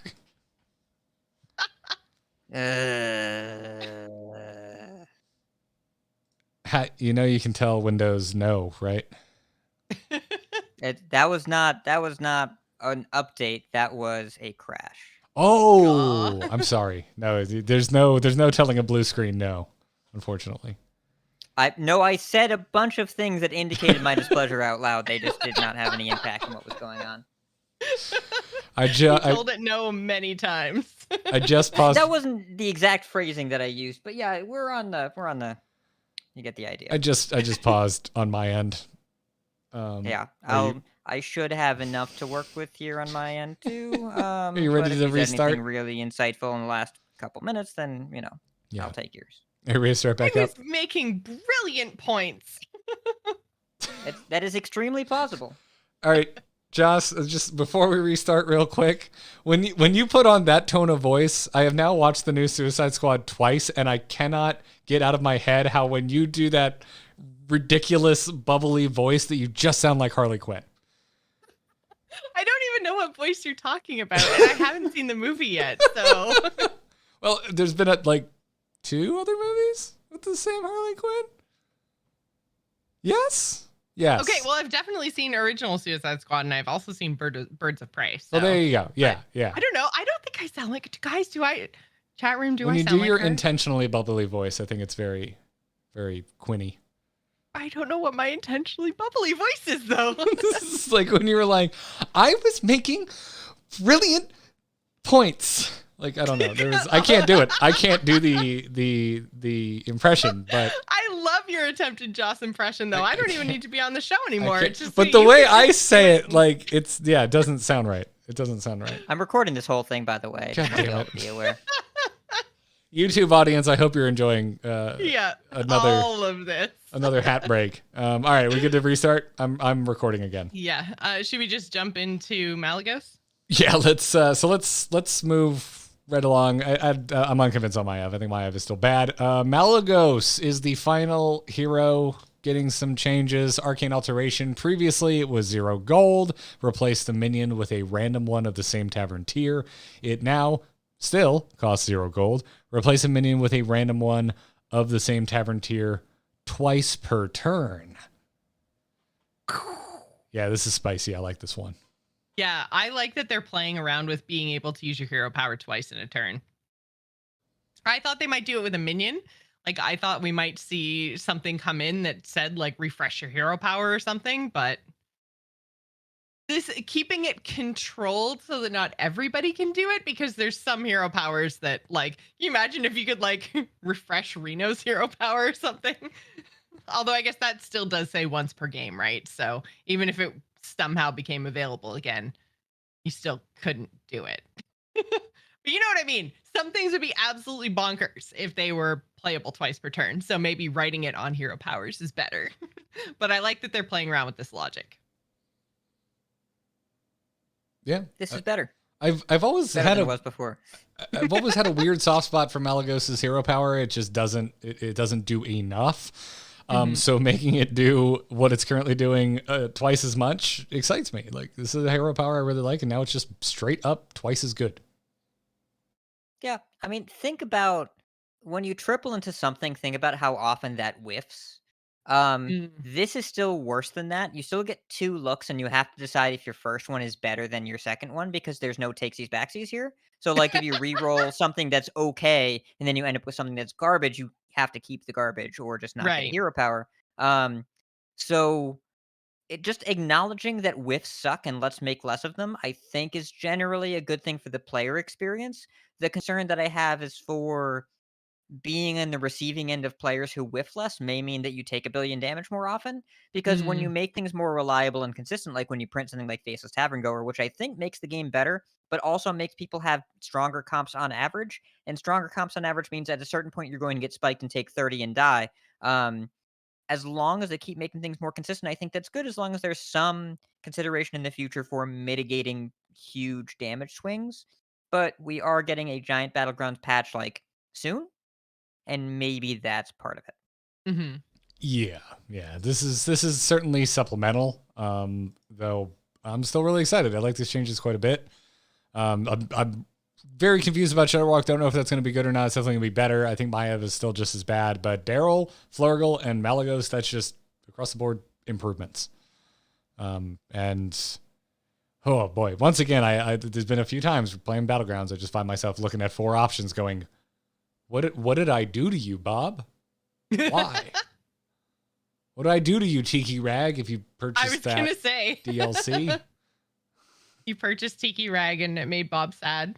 Now when you switch back to him, he's That's like, what it is. "Oh, He has hell bartender. no." He has bartender He envy. gives you 4 Maevs. It'd even be legal. He's just like, F you, Garrett. Bench me, will ya? Real quick around the table, what is your version of going to a bar and being offered 4 Maevs? Because for me, it's seeing a tap of nothing but IPAs. I love IB. Oh. Garrett, how are we friends? It's okay. I Drinking literally an made IPA everyone currently. angry. So okay, real quick, do both of you know what a daiquiri is? Not the Yes. frozen drink, the cocktail. No. Pat, do you know who you're talking to? I do. I don't. I will admit, I don't. I thought daiquiris were frozen swirly pink things with umbrellas in the top. So those are frozen daiquiris. They're delicious. I'm not judging this. This is not a place where I'm here to judge delicious frozen daiquiris. That's not what I'm doing. But the classic daiquiri cocktail, which is what bartenders use to evaluate other bartenders that they're hiring, make a daiquiri. It is rum, lime juice, simple syrup. That's it. Right? Classic cocktail. One of my favorite drinking experiences, I was out visiting a buddy for his birthday in Seattle. We did a bar crawl, and I got a daiquiri with the darkest rum they had at every bar we went to, just to taste the difference. They were all like, they really had a lot of different personality. You could really tell how the bartender did it differently and what rum they had and how they approached it. It was really interesting. So when I go to a bar and I order a daiquiri and they say, "We don't have a blender," I hang my head and sigh, and then I say, "I'll have a beer."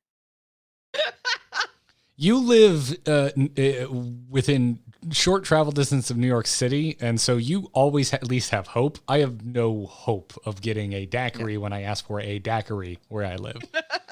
Correct. Also, I live within New York City city limits. I understand it's not Manhattan, but the taxes on my paycheck say New York City, so I am a New York City resident.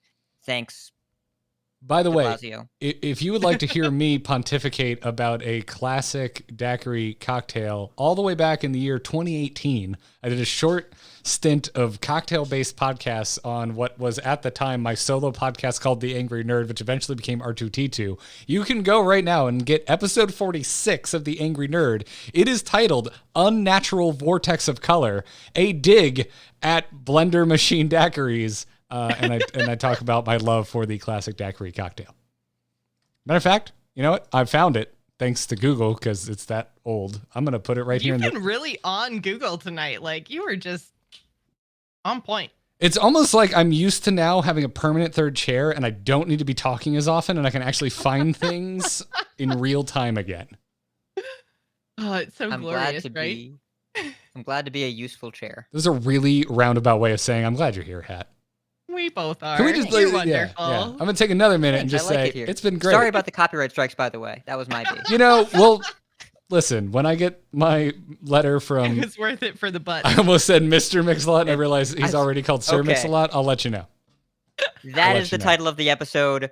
I had changed it without telling you. It was Let's Go Fish Boys in all caps, but now Worth It for the Butts is unassailable as the show title. That is staying there. That's just how it is now.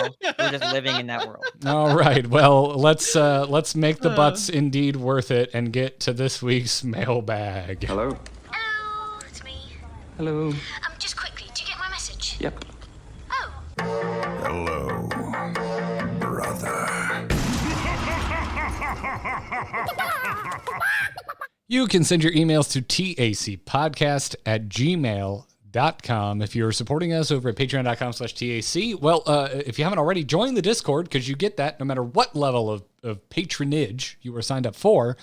And you can skip the inbox entirely and write us there. Kilmarnock did exactly that, wrote us in the patron Discord and asks, what's your most surprising card so far from the set? Oh boy. Like, all of them? The whole standard environment? I am pretty, and I do not use this word lightly, flabbergasted by all of it. This expansion really did kind of surprise the hell out of me. But yeah, honestly, I knew it was going to be good. I didn't know it was going to be as good as it was. For me, the absolute MVP of this as a Raging Paladin fanboy is Alliance Bannerman. That card is so freaking good. And I knew it was going to be good, but it has exceeded any expectation that I thought I had in terms of its quality. It's really, really strong. It's the best mulligan win rate and draw and win rate card in Paladin. And card draw and hand buffing is good, but it turns out the package deal is just worth so much more than what you end up paying for it. I think that's a great answer. And we love a good package here on the Angry Chicken. Oh boy. I would This update is the title, Angry but it's Chicken already locked After in. dark. It is dark outside. Can you tell I've had a drink? So there are a lot of good answers here. The one I think I'm gonna I'm gonna give two answers because I don't like rules. The two cards that stand out to me, one that I was hoping the archetype would be good and end up being really good is Void Touch Tenant, the 1-mana 1/3 priest card that boosts all damage sources to both heroes by 1. I didn't think that would make priest a zoo deck or be a thing at all. Which, by the way, prepare to die to priest post this patch. Well, so that deck preyed on quest and combo decks, and those all got obliterated. So I think that actually will be held in place by metagame forces. But yes, it's also still going to be very good. I think it's the better aggro deck than Face Hunter now, though. It is, but if aggro decks generally get worse and combo decks get way worse, you can play more things with more reactive spells and life gain, things like Quest Shaman, then aggro priest is really unhappy at the direction the metagame goes. Even though the deck itself didn't get worse, it faces a more hostile environment, which I think is very possible. The card that's been popping up in more decks as time has gone on that I really didn't think I'd see is SI7 Skulker. The 2-mana 2/2 stealth with Battlecry, the next card you draw costs 1 less. Seeing it in Paladin was kind of an eye-opener for me, and I was playing with Death Rattle Demon Hunter this weekend in Last Hero Standing match, and I was adjusting my Death Rattle Demon Hunter because there was no Mage to deal with, and so I didn't have to run Watchpost or Neophyte, and I was looking for good 2-drops, and there aren't that many, and I just threw in Skulker, and it was pretty good. And I think that card is just kind of going to be a staple 2-drop like how Wandmaker was for so long, where just if you're being proactive, it kind of sort of gives you a coin, and that's good enough, especially when 2-drops in general are kind of not great right now. Gives you a coin that doesn't activate combo. Yeah, and you don't get to choose what you coin. It is worse than a coin, which is good because a 2-mana 2/2 Battlecry gaining coin would be unbelievable. So it has to be worse than that, but it's still kind of good enough, and it's also a neutral 2/2 stealth for 2, and that's a powerful thing to do. Dallas, what about you? You kind of previewed it earlier when we were talking about Battlemaster, but Yeah, so I mean, Battlemaster was definitely on my list, but I think that was mostly because we didn't talk about neutrals, like I said earlier. So I don't want to rehash it. But my other pick is a Paladin card too, because I wasn't really sold on the profession weapons. I kind of thought that they would be meh at best, but I have had a lot of fun playing around with Prismatic Jewel Kit. Like, just the bubbles in Paladin are, it's good. It's just good. And I really like doing hand buffy things, and hand buffy things seem to be working, which is even more surprising. So I don't know. For me, it was the jewel kit. I'm a little bit sad that I haven't seen more profession weapons, but I think that they're very much competing with quests right now, and quests were just not all quests, but a lot of quests are really good. So there's not a whole lot of space necessarily for the profession weapons, but I do think that again after this nerf we might see even more of that. But jewel kit I thought was really really good and very surprising to me. And Rod Yeah, is in let's play go too. hand buffs, huh? Rod, Rune yeah, Mythical Rod is Rod, a yeah. rune dream, yeah. sorry, can we see your hand But buff yeah. dance one more time? I want to learn this choreography. Woo, hand buffs. Oh, wonderful. It's simple. I can actually do that choreography. Thank you. That's different than the Il'gynoth nerf dance, by the way. We've got two Yes, dances totally in different. one angry chicken episode. If you'd like to see them all, go to youtube.com/amove2 Oh, I'm sorry, I'm dancing tonight. or just join us for the live show. Don't apologize. Why are you One was a happy apologizing? dance and one was celebratory for dunking on Il'gynoth. We're good with this. It's great reasons to dance. Great reasons. What does Hachikumo have to say, Hat? Hachikumo asked, do you think questlines are being completed too quickly to give them their proper epicness? I always wonder what the best balance between inevitable combo versus quick and dirty in combo decks would be. So, this is a great question. Because I think Blizzard is also asking the same question, hence why they changed 8 cards today. The goal, I think, is to get to the point where if all you're doing is ignoring what your opponent is doing and just bulldozing towards the end of your questline, that you're going to die the turn you play the reward. I think that is intentional, that you have to chill for a second and slow down and interact a little bit. However, nothing is less fun than a combo deck where you never get to do your cool thing. And so at a certain point, you have to do your cool thing, because otherwise it's a waste of a legendary and waste of a quest. And unfortunately, most of the quests historically have been that way. I'm glad these are actually happening in games, even if the frequency and the pace can be nudged a little bit, which is what's happening tomorrow. Yeah. Matter of fact, I think one of the things I was thinking of that you just reminded me of when we were talking about encounter slow being nerfed and our concerns that Mage is dead is how long it can take to complete their quest, and how I would have loved to have seen a very specific change to Flurry alongside the nerf to encounters flow to actually help Mage complete their quest line more often, because you can't just cast Flurry on an empty board and have it actually count as casting a frost spell, which infuriates me. Garrett, that was an ice pun. It was very good. I will give you that one. Not you, Hat, Garrett. Yeah, that's okay. I don't have any chill. That's fine.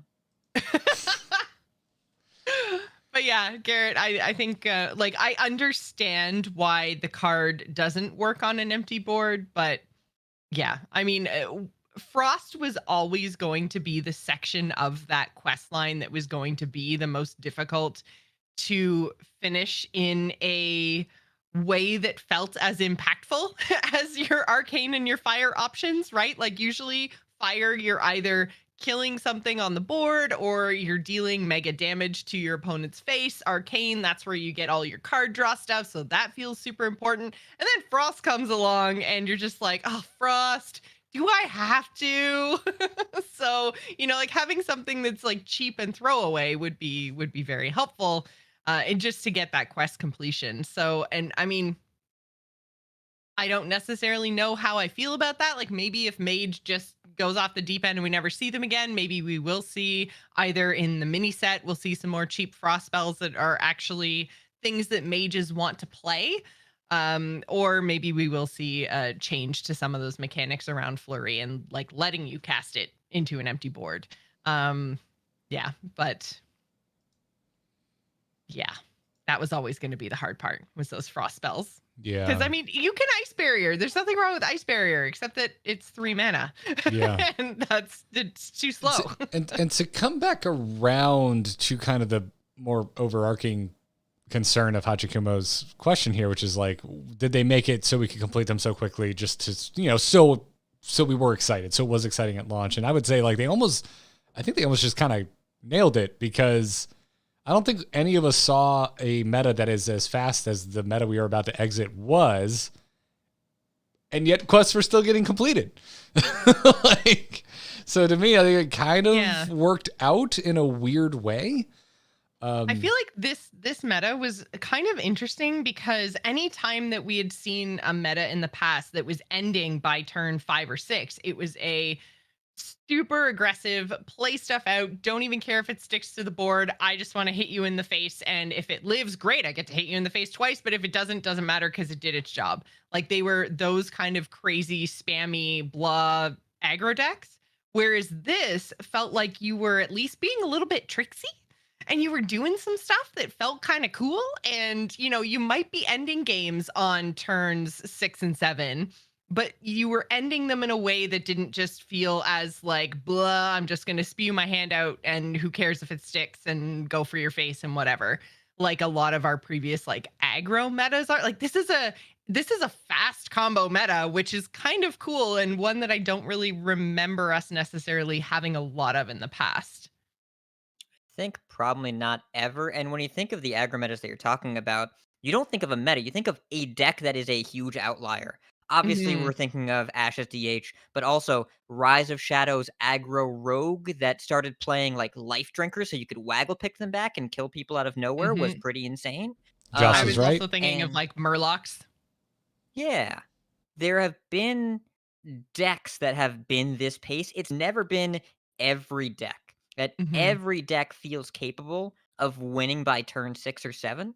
That's a new thing. And to kill our next question, one of the cards that I almost answered for most surprising card so far from the set, Sorcerer's Gambit, the Mage Quest. I think universally people have said 9 spells is too much. You're not going to have any cards left in hand. And what are you going to do afterwards? And you still have to play the quest. Well, it turns out that ended up being good enough. And I don't think a lot of people saw that coming. Mhm. Yeah. Yeah, once they get that spell damage online, and then they just cram session, and you're like, "Welp, your hand's full Yeah. again." Like, guess this was actually fine. I think it's fine. It's a really lame observation, but like, this is an absolute balancing act. Like, you want them to not be completed too quick, and you don't want them to never be completed unless you're priest. So yeah, Yeah. I And think they they're- nerfed the nerfs that came out today. They nerfed 6 classes. Mhm. They nerfed 6 classes, all of them by 1 card, except for Warlock had 1.5. Right, because technically Flesh Giant is also a priest card. well, and technically. Yeah, and technically then Battlegrounds Paladin had past one- Battlemaster is Paladin. Yeah. Yes. But these are still, this is a general containment of the format speed, as opposed to hit the big outlier where they nerf 4 Demon Hunter cards in a server side patch in like in a minute and a half after the expansion comes out. Like, it's not that situation. It's let's bring everything down, but they pushed everything to the point where every deck could win by turn 7. And a fun fact from the first week of qualifiers, every class won at least 1 qualifier. That also has not happened in a while, where you can play anything and get there. Mm. And I think that's also really, really cool. And people get to do their cool stuff right now. Maybe it's a little bit too fast in Blizzard agrees, and they're going to turn it down a little bit. But the variety that they've built, like you talked about in the Grandmaster section too, Joss, pretty incredible. I think this is all a kind of a symptom of, or the outcome of, the interesting yet concerning meta we're exiting, right? Like, it's concerning. Yeah, I think we all agree it was a little too fast, but so many different deck lists, so many different classes we're getting to play at that speed with that type of potency, which is why we're seeing so many different classes and so many different cards getting whacked by this update that's coming tomorrow. So it's really unique, and it's really interesting, and there's a little voice in the back of my head goes, oh, damn, I might miss this. I might miss Stormwind's launch meta. But I also don't think it's inherently wrong what they're doing here. There's a lot of power here, and yeah, if nothing else, Battlemaster, you need to go. You need to calm down. As far as the first 2 weeks goes, compared to Deck of Lunacy, this is much better. And compared to, I think, most launches, this is some of the best work they've done in quite a while. Yeah. It's the most happy I feel that I've been in a launch meta in a long time. Yeah. Since Skullomance, I think. Probably, yeah. Yeah. Now, please take Watchtower out of your deck. Never! Watchtowers for life! Well, if you agree with me, please head on over to patreon.com/TAC and consider chipping in $1 or $2. If you agree with Jocelyn, well, she's also supported by that Patreon. So if you agree with Jocelyn, head on over to patreon.com/TAC and consider chipping in $1 or $2. It's your choice. Whatever you want to give. You like the show, however you want to back it, completely up to you. You can enter your own custom amount or get in there at the levels we have set out. Also, we want to thank our Patreon producers for their generous support of us here at The Angry Chicken. So thank you to Declan H., Cheesy Bob, and Jeffrey D. If you want to become a producer, information is on the Patreon. The whole back catalog of Angry Chicken episodes can be found over at theangrychicken.com, and you can catch the video archive at youtube.com/amove2. It's amove numerical 2. Other than that, you can catch us Monday nights at 8 p.m. Eastern right here on twitch.tv/amovetv and come hang out with our wonderful chat room. But before we go, Joss, where can folks find you when you're not hanging with me on The Angry Chicken? You can find me on Twitter and Twitch. I'm at Joss Plays. That's JOCE Plays. You can also check out my general gaming podcast called The Gamers Inn. Or I was actually on the Instance last week. So if you guys want to hear my thoughts on ESO, head on over to theinstance.net. Yeah, that was weird. I'm not talking to you on The Angry Chicken on Monday, but then hanging out with you on the Instance on Friday. Yeah. Yeah, it was cool though. It was a fun episode. ESO, it's a good MMO. Oh man, it's a lot of fun. I really enjoy it. It's also a good Elder Scrolls high game. Fantasy. Hat, what about you? You can find me at twitter.com/ridiculoushat, where I tweet things about Hearthstone. You can find me on other Hearthstone podcasts. Not WoW podcasts yet. Probably not. Dun, dun, dun. So, yeah, no, I It's don't. I haven't literally played like WoW the since. worst time, I think, to start a WoW podcast. Yeah. Well, no, I played in Legion and then played the Uldir and BFA, and then I was like, all right, I'm all set. Anyways, you can find me coinconcede.com. That's a Hearthstone podcast dedicated to making the competitive side of the game more accessible to you, and then also Vicious Syndicate, which takes a data-driven look at the Hearthstone standard metagame. You can find this podcast and every single other one that I produce over at amove.tv. I'm on Twitter at Garrett Art. If you need a graphic designer, I do that too. Check out nomoonart.com for my graphic design portfolio. There's also a contact form there. I'd also like to bring everyone's attention to not only the Into the Nexus feed, which is my Heroes of the Storm podcast feed. Did I just say podcast twice? Yes, I did. But Kyle and I are going to be doing an extra show every week where we talk about an article of gaming news that's probably of big news. It's because we keep covering the Blizzard lawsuit, and we were like, well, we should probably break this out so that the Hero Show can be its own thing, but we're still informing people about the Blizzard lawsuit. And then we also found ourselves this morning really wanted to talk about Diablo 2 Resurrected. And so the first episode of this extra podcast we're doing is about just that. We're talking about Diablo 2 Resurrected, and when there's major updates to the Blizzard lawsuit, we'll also talk about that. But if you are not already subscribed to Into the Nexus, go check it out, because we're going to be dropping those 30-minute episodes on there. But also, I'm going to be resurrecting the old AMove TV YouTube channel for yet another weird YouTube test. But if you would go to youtube.com/AMoveTV and subscribe, and then watch that new video and give it lots of likes, even if you think it's just okay, I would really appreciate it.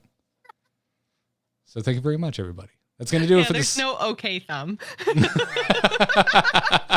I want like a 15-degree angle up on the thumb. How do I?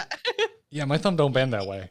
I mean, this thumb bends this way, but The other thumb, doesn't do that. So I'm going to give you a wiggly thumbs up, everybody. We're going to wrap this show up. Thank you so much for listening to episode 429 of The Angry Chicken. And until next time, job's done.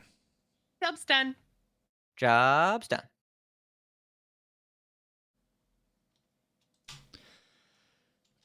It will be up for public consumption first thing tomorrow morning, Kerfuffle. I believe it is scheduled for 7 a.m. I had some fixes I needed to do to the video version, and then I was like, well, at this point, I'm just going to schedule the audio to go out at the same time. So if you're a patron, you can already listen to it.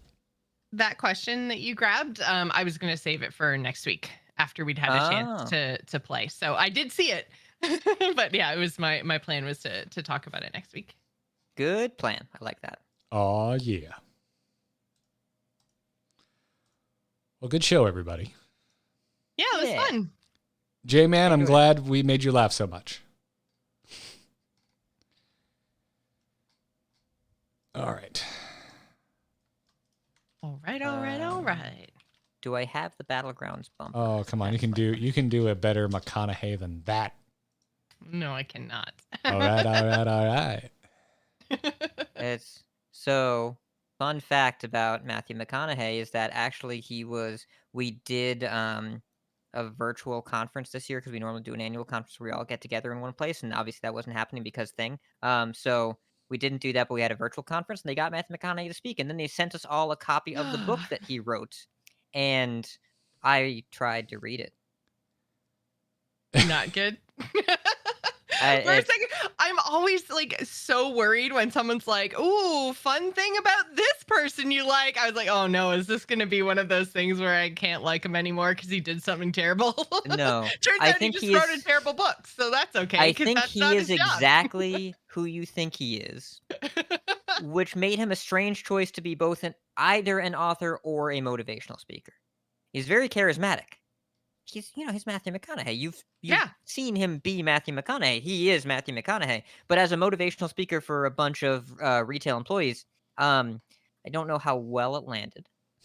Are you saying that he may not have applicable life experiences to relate? He was very good at connecting what the company wanted to say to his personal experience and agenda and background of how he wrote his book Green Lights.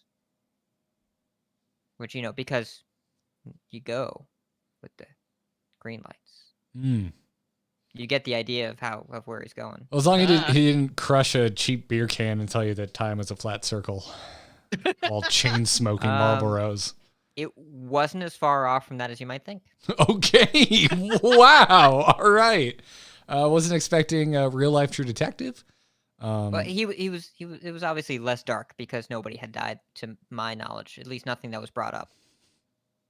Are we just as I'm making the blog post here, are we going with Worth It for the Butts as the show title? Absolutely. That's happening? Okay. Can you say that out loud without laughing? No. Then yes, that's the show title. Yes, okay.